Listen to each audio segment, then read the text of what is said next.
आज Doubtnut app download करें। Doubtnut पर अपने सभी गणित, रसायन विज्ञान, भौतिक विज्ञान और जीव विज्ञान के डाउट्स का करो सफाया। बस प्रश्न की फोटो खींचो, एक ही प्रश्न को क्रॉप करो और तुरंत वीडियो सोल्यूशन पाओ। अभी डाउनलोड करें।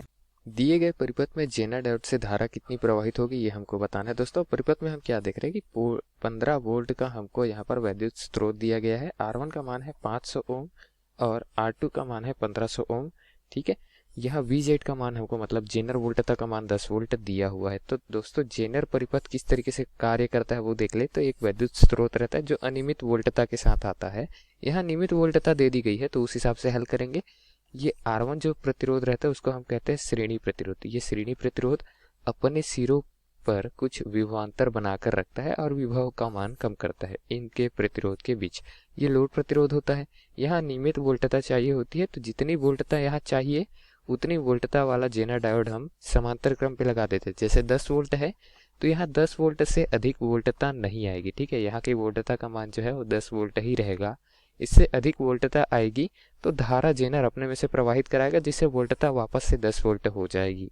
ठीक है, अब चलिए हल करते हैं। तो यहाँ 15 वोल्ट दिया है कुल विभवांतर। ठीक है, तो ये 15 वोल्ट जो रहेगा वो इस श्रेणी क्रम पे जुड़े जो प्रतिरोध है उसके सिरों पर उत्पन्न विभवांतर, जिसको हम VS से प्रदर्शित कर देते हैं, चलिए उसके और जेनर विभवांतर के योग के बराबर रहेगा। ठीक है, तो यहाँ जेनर विभवांतर पता है, कुल विभवांतर पता है, VS निकाल लेते हैं। VS का मान कितना आ जाएगा, जेनर विभवांतर है हमारे पास में 10 वोल्ट और कुल विभवांतर है 15 वोल्ट। तो 15 ऋण 10 करेंगे 5 वोल्ट आएगा। ठीक है, मतलब श्रेणी क्रम में जो प्रतिरोध है वो अपने सिरों पर 5 वोल्ट का विभवांतर बनाकर रखा हुआ है।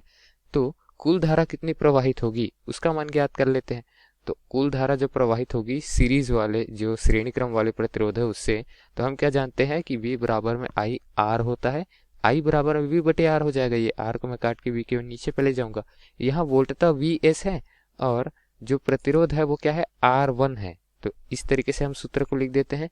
VS वोल्टता का मान हमने अभी निकाला है, 5 वोल्ट आया है। R1 का मान जो है वो हमको 500 ओम दिया है। तो 5 से 500 कटेगा, 1/100 आएगा, जिसको हम क्या लिख सकते हैं 0.01 लिख सकते हैं और मान रहेगा एम्पियर पर। तो इतनी एम्पियर की धारा प्रवाहित हो रही है कुल, या इसको मिली एम्पियर पे लिखना चाहे तो क्या लिख सकते हैं 10 मिली एम्पियर। तो 10 मिली एम्पियर कुल धारा प्रवाहित हो रही है। ठीक है दोस्तों, अब इस 10 मिली एम्पियर में देखते हैं कि कितनी धारा जो है वो लोड प्रतिरोध से होकर जानी चाहिए और कितनी धारा जेनर डायोड से होकर जा रही है। ये तो कुल धारा का मान है। ठीक, अब देखते हैं कि यहाँ R2 से कितनी धारा होकर जा रही है। तो R2 के सिरों पर उत्पन्न विभवांतर 10 वोल्ट है। R2 का मान हमको 1500 ओम दिया है और हम क्या जानते हैं कि धारा I2 लिख देते हैं। चलिए I2 का मान क्या हो जाएगा, V2 बटे R2। V2 यहाँ पर क्या है, VZ है, मतलब जेनर वोल्टता है। ठीक है, VZ का मान दिया है 10 वोल्ट। R2 का मान हमको दिया है 1500 ओम, जिसको 1.5 गुना 10 की घात 3 ओम भी लिख सकते हैं। अब ये 10 की घात 3 ऊपर जाके 10 की घात 3 में परिवर्तित हो जाएगा और 10 से 1.5 कटेगा तो दोस्तों मान कितना आएगा हमारा 6.667 या फिर 6.67 लगभग। ठीक है, और 10 की घात 3 है तो ये मान हमारा एम्पियर में आएगा। उसको हम मिली एम्पियर में परिवर्तित करके 10 की घात 3 को हटा सकते हैं। तो I2 का मान हमारे पास में कितना आ गया, 6.67 मिली एम्पियर।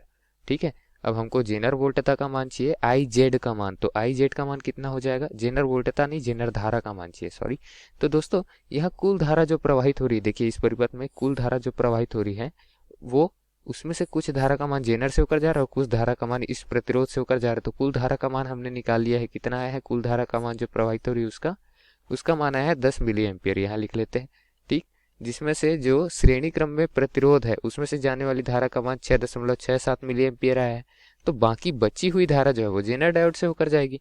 तो बची हुई धारा का मान किस तरीके से निकालेंगे, चलिए लिख लेते हैं यहाँ पर। यहाँ IZ बराबर में क्या होगा, I नेट मतलब कुल धारा ऋण जो प्रतिरोध से होकर जा रही, लोड प्रतिरोध से होकर जाने वाली धारा I2, ये हो जाएगा। तो I नेट का मान है 10 मिली एम्पियर और I2 का मान है 6.67 मिली एम्पियर। तो मान हमारा 3.33 आएगा। ठीक है, तो हमको जेनर से होकर जाने वाली धारा का मान निकालना था दोस्तों।